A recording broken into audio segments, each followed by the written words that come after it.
We're here today at the NRF Protect with Jon Grander, VP Asset and Revenue Management for Caleres. Today's session is entitled, Tensions Are Bubbling, Are You Ready?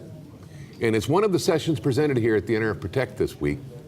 The session description, Ferguson, Missouri, Baltimore, Maryland, Taylor, Michigan, New York City, all were sites of civil unrest and riots in the last 2 years, and restaurants, drugstores, grocery and convenience stores, and related retailers were hit hard.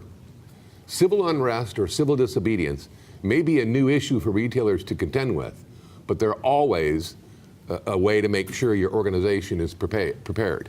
Every aspect of your business, from human resources to legal, plays a role in business continuity planning, as do local partners and law enforcement. Hear from retailers that have faced incidents such as riots and other disturbances, and consider key learnings in preparing, responding, and restoring business operations. Jon, thanks for being here today. Thanks for having me. It's great. Great to be here. Jon, I mean, obviously, with this being such a critical subject, I mean, could you give us a brief overview of the session? Sure. So what's different than other, the retailers in the room or different things that are going on, our headquarters was affected in the Ferguson event. Right. So being out of St. Louis. Being out of St. Louis. Right. We're 8 miles away from Ferguson, Ooh. but literally 3 blocks from the courthouse where the grand jury deliberated, where there was die-ins on the street, protests, a lot of active military on the streets during the grand jury announcement. And that's a different animal, if you will, related to the traditional board up your stores and you have plans for stores. So this was unique to us. And I think that's what, trial by fire, if you will, because we were in the middle of it. Right. Go ahead. Sorry. No, so the session was really around things to consider that are outside that traditional norm of your crisis management planning. Mm-hmm. It really gets more in depth into, how do you handle associates? What kind of things do you do? How do you deal with different things? If you have to close a facility for a extended period of time, if that's your headquarters, how does that work? Mm-hmm. So those are things that we learned because we're in the middle of it. Right. And again, there's a lot of preparation that can happen. Right. So you had a business continuity plan which involved the whole company. Absolutely. In off-site facilities where you were able to plug and play. Correct. And kind of unplug from St. Louis to maintain everybody's safety. Yes. and keep the business running. Yes. But if the building was closed mm-hmm. for an extended period of time mm-hmm. and we had to test our networks to make sure, okay, how many people can sign in at the same time? Mm-hmm. Nobody ever tested that. Right. So could half Nobody the people, tested it before. No. There was some testing, but not to the degree that when it becomes more realistic, then it becomes more, hey, we better make sure, right? And we went in eyes wide open on the technology side that there were certainly some areas that we weren't sure about, so could people dial in? And then the people that have always worked in the office, never in the field, didn't have the remote access capabilities, mm-hmm. so therefore we had to get them access and then deal with that. Mm-hmm. And then the second thing is our call center operates on a whole different system. So the phone system and the computer system that they use is very unique and specialized. So you can't just go to another location, give them laptops and phones, and have it all work. Right. So there was a lot of preparation. And again, some work was done on that, but when it became closer to reality, it was a lot things you got to do to prepare. Yeah, so it really is an emphasis on making sure your business continuity plans are up and running and operating efficiently and effectively throughout the year. I mean, that's the emphasis of doing just that. And tested. Yeah. The differentiator, I think, on a civil unrest event, though, is related to associates. So we have associates, husbands of firemen. They're now required to wear Kevlar vests. They're very concerned. The spouses of the police. Yeah. There's associates that lived in Ferguson. Mm-hmm. There were curfews. If they're on second shift, they can't get home if they get to work. Public transportation gets cut. Different things occur that You have to really have a pulse of what's going on. So you have a psychological impact on some of the spouses working at the company. Absolutely. Because their spouses are involved, and you have a mobility and transportation issue with other groups that can't get to and from because of curfews and so on. School and closings, safety. daycare. Absolutely. Right. Absolutely. And school closures, what do you do with the children? And then you have the other element of there's people that are ultra sensitive. Right. The sky's falling. Right. They don't want to come to work. And then you have the other side of it, like, is there something going on? Is there an event? It's really interesting. It's very interesting. Yeah.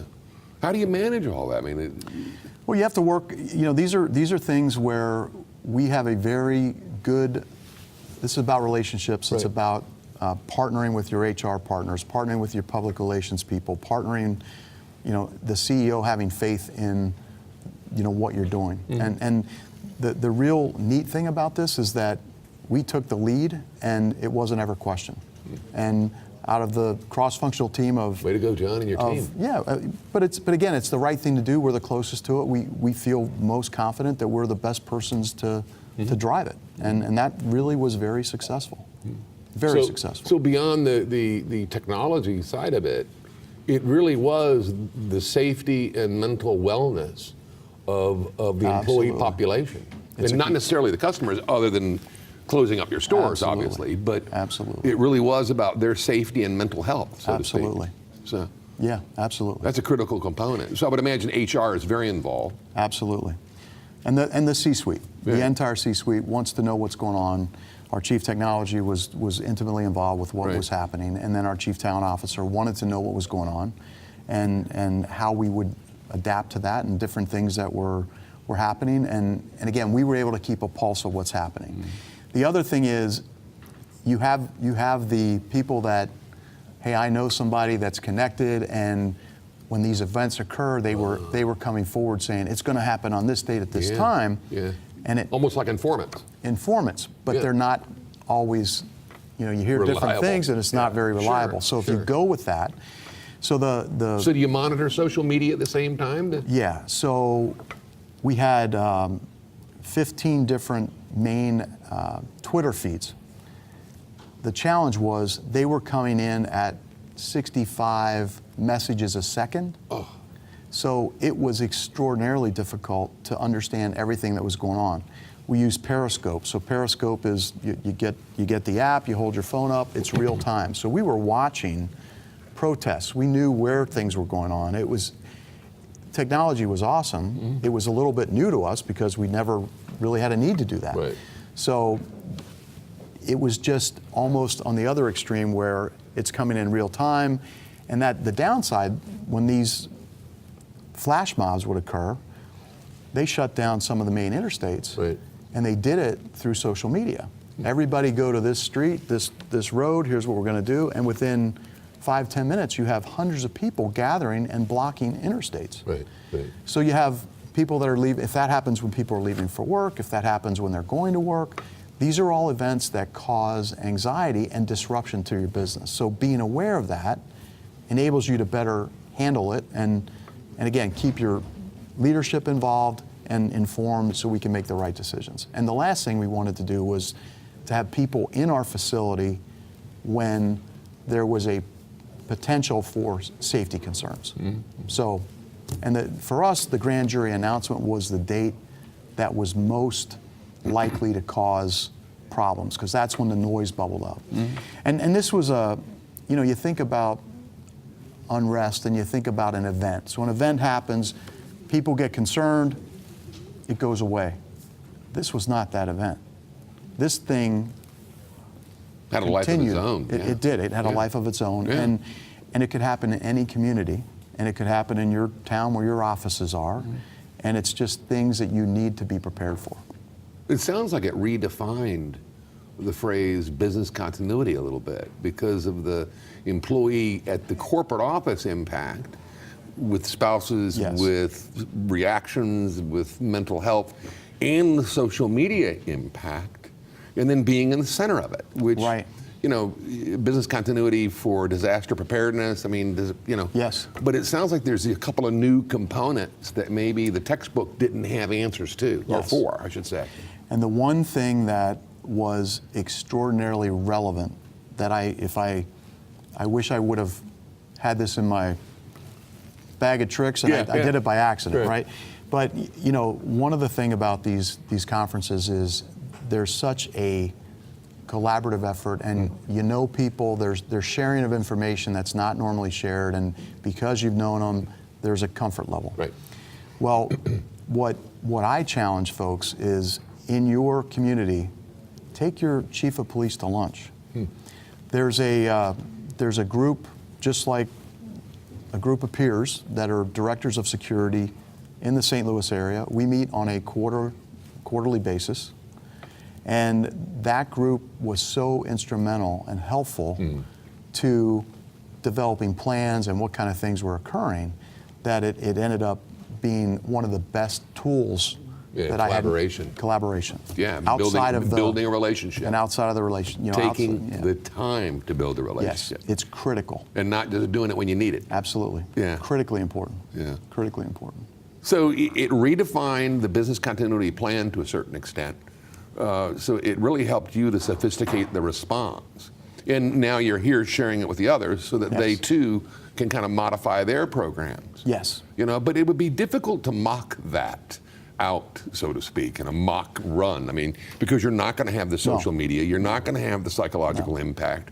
You know, you're not going to have a lot of those variables. That's going to be difficult to train for. And you adapt when you get into it, right. And you figure it out. Right. And that's why there's not a textbook on it. Right. But there are things that you could consider as you make those decisions. And that's really what it's about. And being aware of it. And being aware of it. Yeah, and Absolutely. just having an open mind. And, and get a little proactive with the police chief and the association and so on. Absolutely. Yeah. Great info. So what was the biggest mistake, or what is the biggest mistake a retailer could make in this situation? I go back to preparation. Okay. There's things you can prepare today. If you kind of know some of these things now, go back and start that preparation, develop those relationships. I have a tremendous amount of relationships with the LP community. I didn't have those relationships until several years ago with the local companies that aren't retailers. And that, to me, was a really important step. Really important step. With your local community. Absolutely. Those businesses around that community to have, so that you have that collaboration as well. Because they're all dealing with the same thing, and that awareness, Yeah. and then the collaboration between the law enforcement it's critical. Possibly like a quarterly or semi-annual meeting with some of their LP or risk management executives. Yep. Yeah. Great info. Thanks for being here. Thanks for having me. Absolutely. Well, that's it for this episode, ladies and gentlemen. We'd like to thank you for watching. And until next time, let's keep them all safe out there.